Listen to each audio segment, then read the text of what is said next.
Good morning, guys. You're able to hear me? So, in the last session, we discussed something about features of Java language. We discussed various points there. Let us today look into the one word called. Can you read this word here? JVM architecture. Raju, you are able to hear me?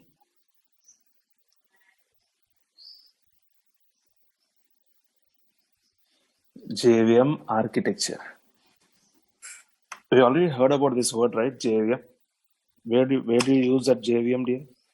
When you are developing a Java program, the Java program will have the extension as .java file.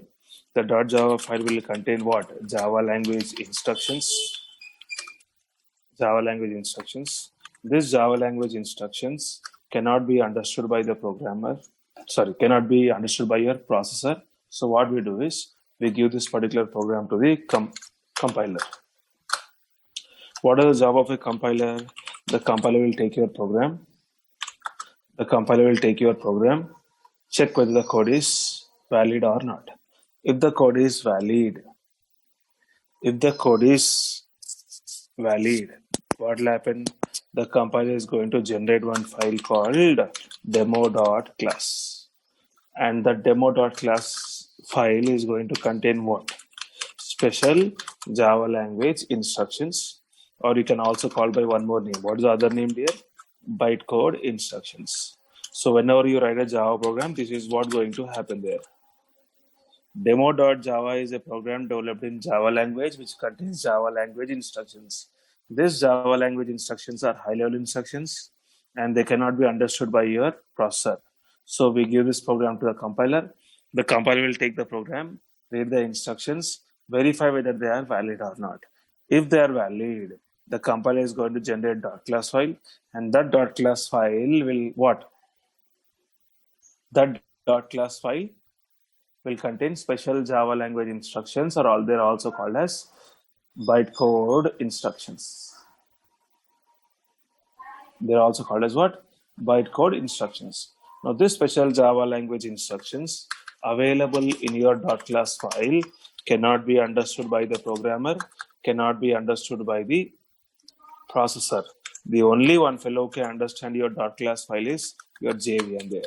So what will JVM do? The JVM will take this .class file, read the special Java language instructions, convert them to machine code, and then give it to the processor for execution. This step is called as compilation step. This step is called execution step.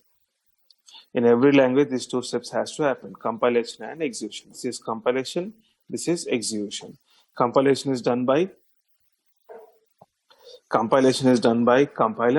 Execution is done by JVM.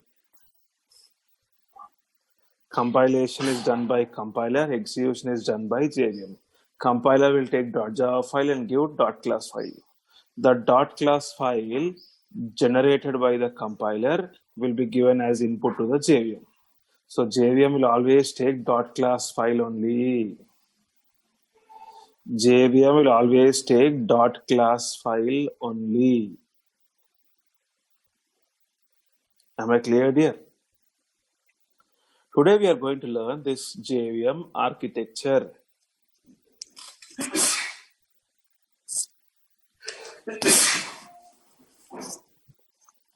JVM architecture. Now, what are the different things available inside your JVM? What tasks they perform? Different things you need to understand there. Does your system have memory, dear? Does your system have memory? And what is the name of the memory that you have in your system?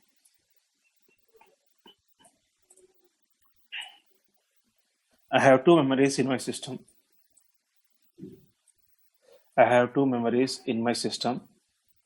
One of the memory is called as RAM memory, and the other memory is called as hard disk. Two memories are available there. Out of these, does your system have both the memories or only one of them? Does your system have both the memories or only one of them?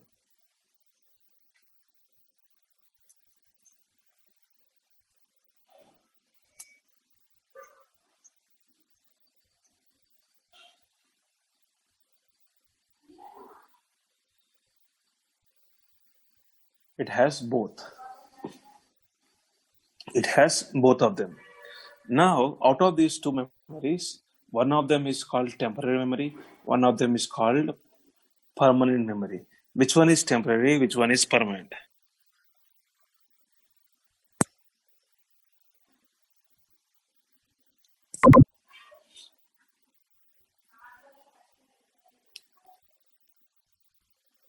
Which one is temporary? Which one is permanent? Hard disk is permanent, RAM is temporary. And these two memories have one more name also. They have one more name also. They are called as what? Primary memory and secondary memory. RAM memory is called primary and the hard disk is called secondary memory. Praveen, why do you call RAM as primary? RAM is temporary, right? Yes, dear, RAM is temporary, but still RAM is called as RAM is called as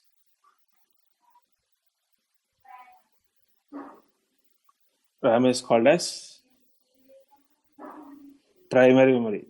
It is temporary, but still you call primary. Hard disk is permanent and you call secondary. Praveen, what is this?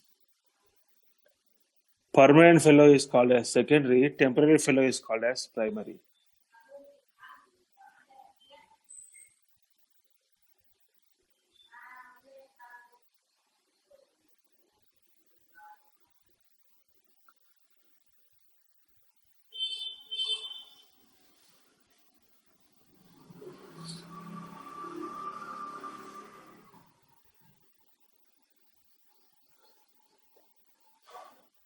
Why do you call like that? Dear, let's assume I have one song in my system. I save in my hard disk, C drive, D drive, somewhere I save it. I have a song saved in my program. Am I clear here? A song is saved in my program. Now, okay, song is saved, no issues. But when you want to listen to a song, what do? I open a media player. I select the song, click on play. The song will play. Who has to play? The processor has to play the song. The processor has to play the song. The moment I click on play, what will happen? No? The operating system present in your system will take the song name and call, hey processor, come here. Praveen want to listen to a song. Take this song and play. Who is telling to whom? OS will tell the processor to play the song. Then the processor will reply, okay boss, I'll play the song. OS is a boss of the system. So anyone telling that one, they are going to what? Interact. That is what going to happen there.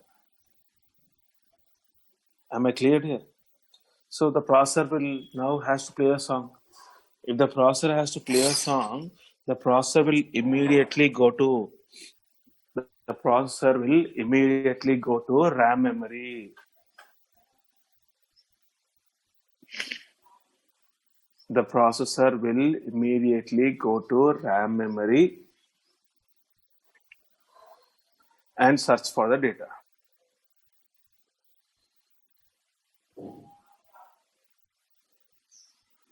The processor will immediately go to RAM memory and search for the data. Where? RAM memory. But your song is not available in RAM. Your processor is your song is not available in RAM memory. Then your OS, then the processor will tell OS, hey OS, you wanted to play one song. I'm ready to play a song, but the song is not available in the RAM memory. Then the OS will tell, okay, you are searching RAM, no? Song not available. Do one thing, go to hard disk. Who is telling to whom? OS is telling the processor to go to hard disk and search for a song. Then the processor will immediately reply, see boss, you want me to play a song, I'll play. But don't tell me to communicate with hard disk. That fellow is my enemy. Who and who are enemies? Hard disk and processor are enemies. Enemies means don't imagine any fight now. There is no communication between hard disk and processor. You got the point here? There is no communication between hard disk and processor. Then how, Praveen? Then whenever your processor wants any data, your OS only will copy the data from hard disk to RAM.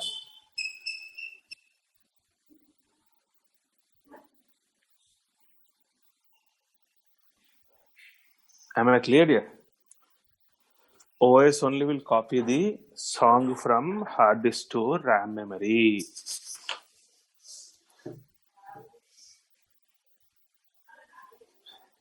OS will copy the data. Is the point clear here? And that concept is called as paging. The concept is called as what? Paging. What is paging, Praveen? Paging is a process of copying the data from hard disk to RAM. Why do you are calling it as paging then? Why you are calling it as paging then? Because whenever the OS is going to copy the data, the OS is going to copy data page by page. It will not copy one word, one line, one sentence. It will copy one page of data. Huge data will be copied at one time. If it copies one line, one word, then most of the time of the OS will be lost in what? Copying only. So OS will copy the data page by page. Page by page. That is the reason it is called as what? Paging.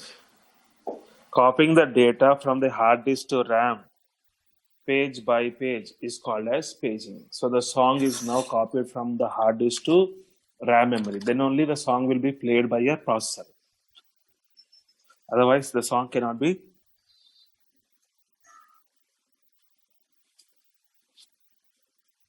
played here. You cannot play the song. Is the point clear there? Not only song there, we store our movies where movies also stored in what? Hard disk. When you want to play them, the processor has to play them. The processor has to play them.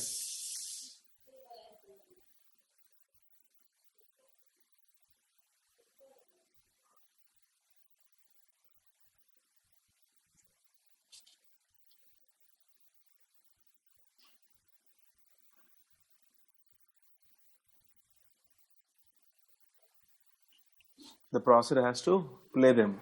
Then how, Praveen? OS will copy the movie also from hard disk to RAM. We have some photos, images. When you save hard disk, you want to open them, the images has to be copied from hard disk to RAM. So anything in the world, execution will be done by processor. It may be a song or a movie or image or whatever file you have. It has to be what opened or executed by the processor only. And the processor can always take data only from RAM memory. The processor is going to first search for data in RAM. That is the reason you call the RAM as primary memory. If it is not there in RAM, then we search in what? Then we search in hard disk or pen drive or CD or any other location. That is then they're all called as what? Secondary storage devices. Am I clear here? Now, in the same way, this is song story, movie story I'm talking here. When I'm installing Java language, I write Java programs, right? My .java files are saved in my hard disk. This is my PC. This is my D drive. This is my work folder. All are what? Everything is hard disk only, no? C drive, D drive. So what I write in the what? This particular work also is hard disk only. .java file also in hard disk only. .class file also in hard disk only. So .java file is there. .class file is there. Am I clear here? Now, if you look into my C drive, there is a folder called program files. And if you open there, there's a folder called Java. Open the Java folder there. You have what? Java software here. Your Java software is also installed in hard disk only. That means your JVM is also installed in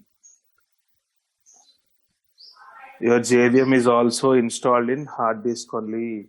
.java file, .class file, Java software, JVM, everything is available in what? Hard disk only. Am I clear here? Now, execution of your Java program is done by whom? JVM. But JVM is available where? Hard disk. The moment you start executing your Java program, the JVM present in hard disk will be loaded into RAM memory. So your system has some RAM size, 4 GB, 8 GB, some size there. In that, a small portion of your what? RAM is given to your JVM like this. So execution of Java program is done by JVM. Did that point go to your brain properly, dear? Execution of Java program will be done by JVM.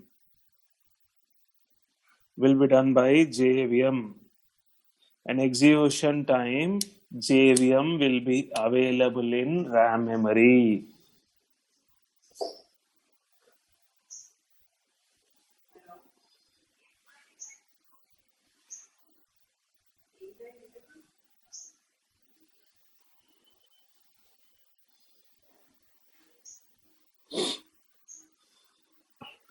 Execution of the Java program is done by the JVM.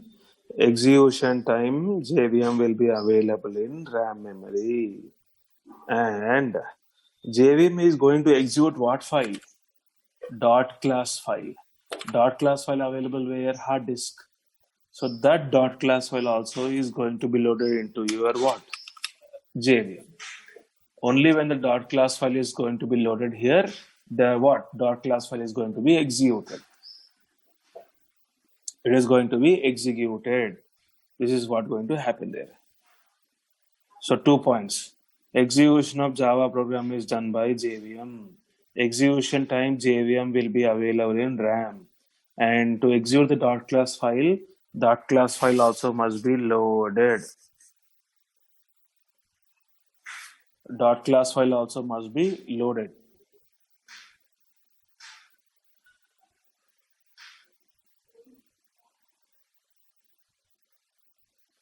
Am I clear here? No. So what is the input to the JVM, dear? Dot class file. Now the dot class file has to be loaded or not? To load the dot class file, we have a program called as class loader subsystem.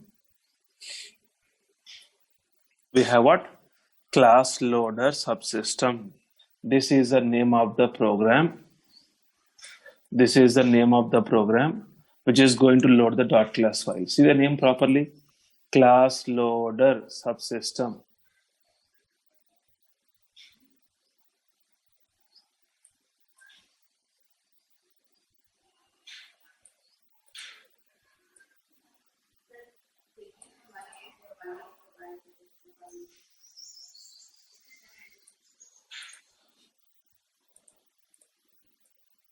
This is my dot class file. So dot class file has to be loaded, and the loading will be done by class loader subsystem. Class loader subsystem. It is going to load the dot class file. Is the point clear here? Now, the job of this class loader is definitely loading the dot class file. But before loading the dot class file, it is going to verify whether your dot class file is valid or not. Even dot class file is generated by compiler only, no? So it should be valid only. Yes, dear. Compiler will check whether Java instructions are valid or not. If valid, it will generate dot class file. That means dot class file has to be valid only. But this dot class file I take from one machine to another machine across the network there. And during the transmission, there is a chance of some issues there. So to check those things, during execution time also, again we verify is it valid or not. Compilation time we are verifying, execution time also we are verifying there. That is the reason some people call this as two-level checking language. This is called as what? Two-level checking language.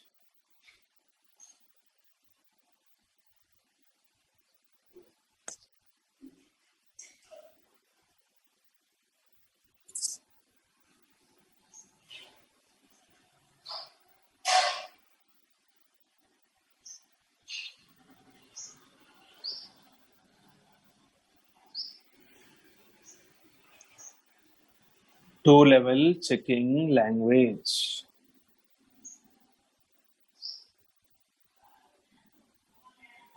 Am I clear here? And inside this class loader subsystem there, there is a special program called as bytecode verifier. What is the program name? Bytecode verifier. This is the name of the program available inside class loader subsystem. Inside class loader subsystem.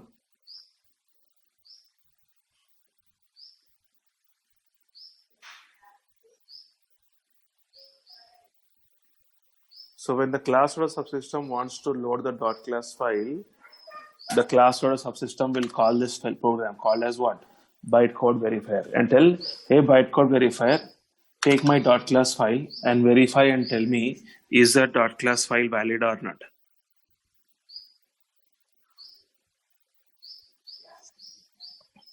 Verify whether the .class file is valid or not. If you say valid only, I'm going to load it. If you say invalid, no loading, nothing. Am I clear here? So bytecode verify is going to verify whether the .class file is valid or not. .class file contains what? Special Java language instructions, or also called as what? Bytecode instructions. That is what verified here. Assume our .class file is valid. Then what will happen? The .class file has to be loaded now. That is done by class loader subsystem. Now when the loading happens, the entire .class file is not going to be loaded at one time in one location also. It is something like I go to supermarket, I buy some products. And I buy some 20 products, different items I buy. I pay the bill. What will the store fellow do? Put all the items in one cover, one bag, and give me the bag. I take the bag and go home. After going home, what we do? Pack it and keep it in the cupboard as it is? The entire bag? No, then what do you do? Open the bag. We segregate the items. We store the items in different locations. One item in one location, another item in another location. Salt packet in kitchen room. Kitchen room or bedroom? Kitchen room. Toothpaste in washroom. Fair and Lovely in what do you call? Dressing table. Your perfume in dressing table. So each item has one location. When you are carrying them, all the items will be carried in one bag only. But when you reach home, we segregate them, we distribute them, one here, one there, we store them. Like that, your .class file also contains different type of code. And we need to segregate them here. That is what going to happen there. So inside your JVM, there are different areas available there, which you need to understand now. And let me write the first one, that is called as method area. What is that here? Method area. The second one I write it as what? Heap memory. Heap memory.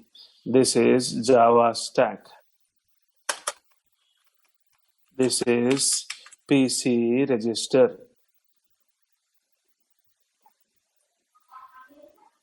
And the last one that is called as Java native stack. Java native stack. These are the different areas available inside your what? JVM there. Different areas available inside your JVM. This is method area.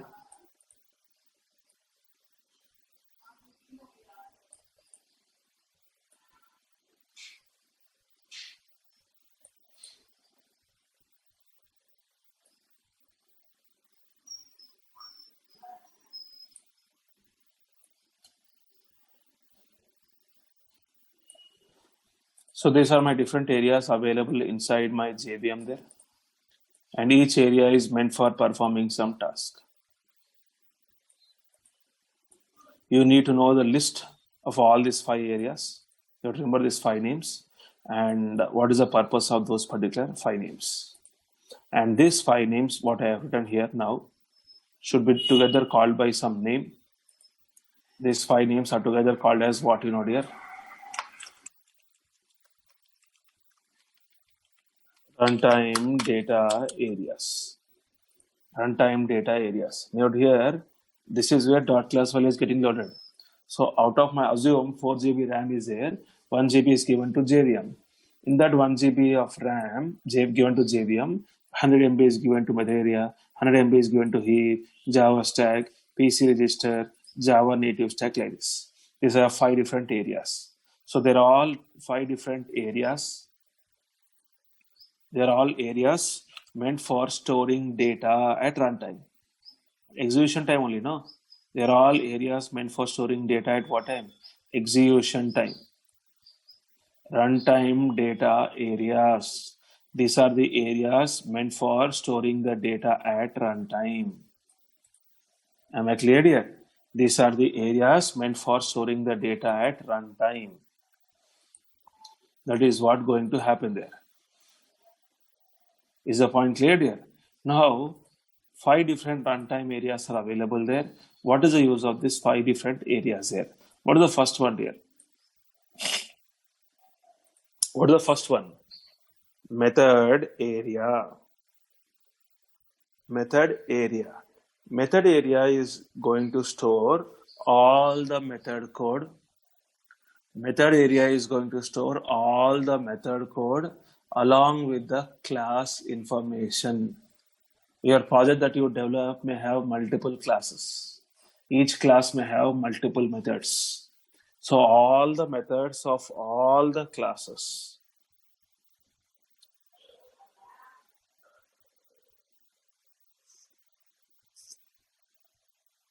All the methods of all the classes will be stored into method area. So how do you explain this one here? Method area is meant for storing all the method code along with the class information. Which class belongs to, which method belongs to which class, that information also will be stored in method area only.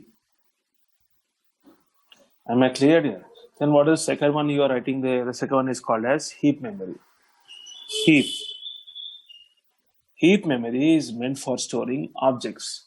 Java is a object-oriented programming language. Everything in Java has in the form of objects. So when we create the objects there, when we create that particular objects there, all the objects are going to be stored into what? This heap memory. Heap is designed for storing the objects. What is the first one? Method area. Method area is meant for storing what? All the method code.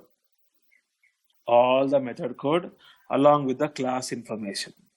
Heap is meant for storing the objects. What is the third one, dear? What is the third one, dear? Java stack. Java stack. Java stack is meant for storing the methods. Pravid, Java stack is meant for storing methods. Already we stored methods in method area, no? Yes, dear, we stored all the methods in method area, but still Java stack is also meant for storing methods only. Maybe not all the methods. Then what methods here? The methods which are required for execution. While going to school, you buy some 20 textbooks, 20 workbooks, 20 notebooks, extra books, all books you buy. Put covers. You have 100 books with you now. Will you carry all these 100 books to the school every day? Will you carry all these 100 books to school every day? No. Then what do you do? We carry only that books which are required for you to the school that day. Based on your schedule, you carry the books. So before going to school, we check the timetable. Based on the timetable, we what? Put the books in the bag. So bag is going to contain only that books which are required for that day's schedule.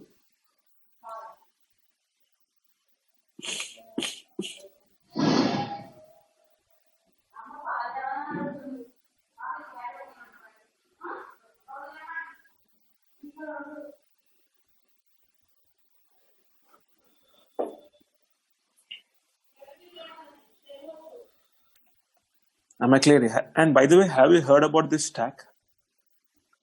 Have you heard about this word called stack? Stack and queue. Heard about stack and queue? Queue is what? Queue is first in, first out. Or you can say last in, last out. The first one is the first one to come out. The last one is the last one to come out. What is stack then? First in, last out, or last in, first out? Both are same. Can you give me an example of queue? A water pipe. You standing in a theater queue. First in, first out, last in, last out, right? What is the example of stack then? Plates, CD tray, chairs, bangles. You would have seen your mom wearing some bangles. And when they wear the bangles, they wear, especially when they're going to party, they wear many bangles. And when they put the first bangle, it goes down. Second bangle goes above the first one. Third bangle goes above the second one. Fifth one goes above the fourth one. 10th one goes above the ninth one. They put 20 bangles, go to the party, come back from the party. Party is over. After party is over, when they come back home, they remove the bangles. Which one is the first one to come out? Which one is the first one to come out? The last one is the first one to come out, and the first one is the last one to come out. Is the point clear here? The first one is the last one to come out, and the last one is the first one to come out. That is what you have stacked there. And here we have Java stack. This Java stack is initially empty. Nothing is available in the stack. Empty, like this. When you start executing a method, Praveen, what will happen there? The method is going to be pushed into the stack. A method is going to be pushed into the stack. Inserting the element in stack is called as push operation. So method will be pushed into the Java stack. If you want to execute one more method and second method, so I push what? Method 2 also into stack. I push method 3 also into the stack. I push multiple methods. And each method is going to be available in separate partition. Each method is going to be available in separate partition. You got the point here? And those partitions are called as frames. Those partitions are called as what, dear? Frames. Java stack is a collection of frames. Java stack is a collection of frames.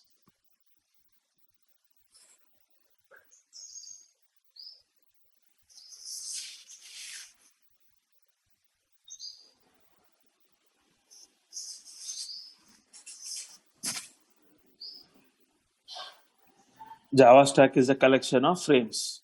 Now, Java stack can contain 3 frames, 10 frames, 100 frames, depends on your requirement. But every frame is going to contain information of only one method. It cannot have multiple methods. Every frame will have only one method. Is the point clear here? So let's come back. What is the purpose of method area? Method area is meant for storing all the method code along with the class information. Heap is meant for storing the objects. Java stack is meant for storing the methods which are required for execution. It is a collection of frames. Each frame will contain the information of a single method. Then we have the next one that is called as PC register. PC stands for what you know here? Program counter. PC stands for program counter. What does this PC contain? Assume I have stored some instructions in method area, some instructions in heap, some instructions in Java stack. This is my first instruction, and the address of my first instruction, assume it is something called 101. This PC register is going to contain something called 101. So whenever I start execution, the JVM will go to PC register, take this address, that is not the instruction, address.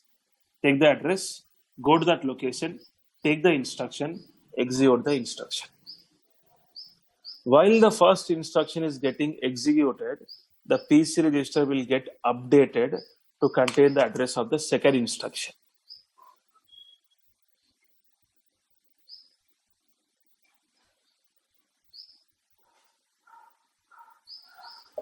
Am I clear here?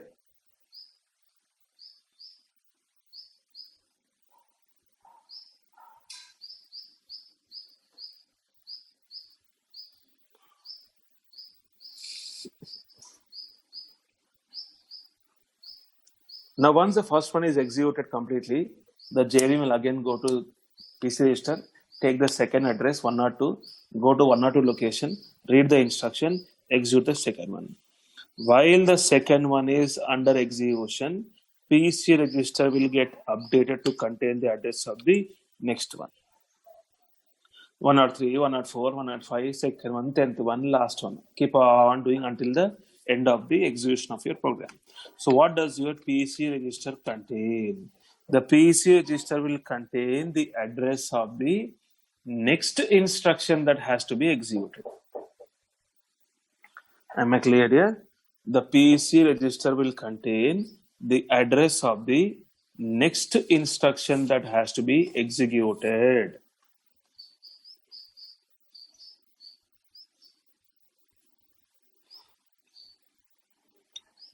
Is the point clear here? I repeat the statement. PC stands for what? Program counter. It is used for holding what? Address of the next instruction that has to be executed. Address of the next instruction that has to be executed. That is what available in PC register. What is the next one? The fifth one, the last one, Java native stack. Java native stack. Praveen, already we learned what is Java stack. Now what is the Java native stack? Now what is the use of this Java native stack? Native is what in order? Non-Java code. Non-Java code is called native code. We call local and non-local. Local fellow means what? That area fellow is called local fellow. That area fellow is called as local fellow. And except that area, any other area should be called as what? Non-local. Should be called as non-local. Java, non-Java. Except Java, remaining all will be called as non-Java code. Will be called as non-Java code.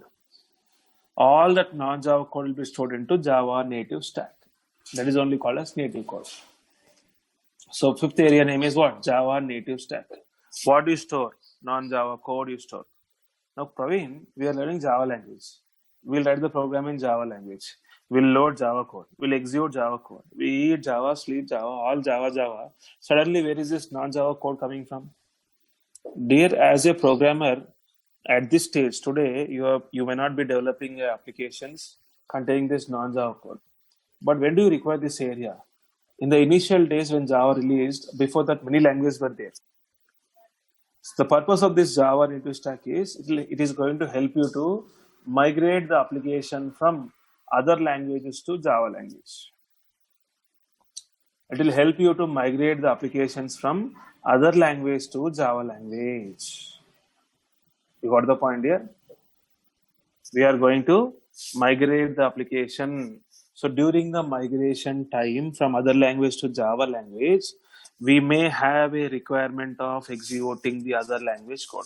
That time we are going to store the non-Java code into Java native stack. Otherwise, you are doing a project fresh one today, we are not in requirement of what?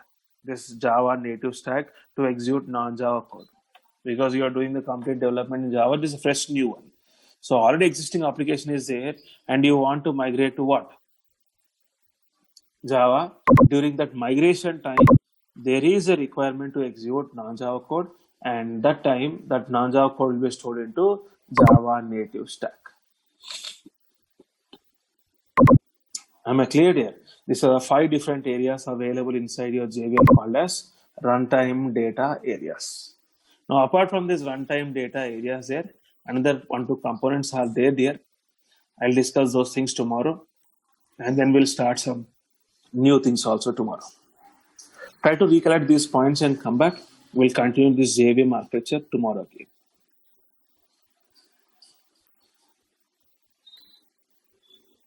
Am I clear, dear?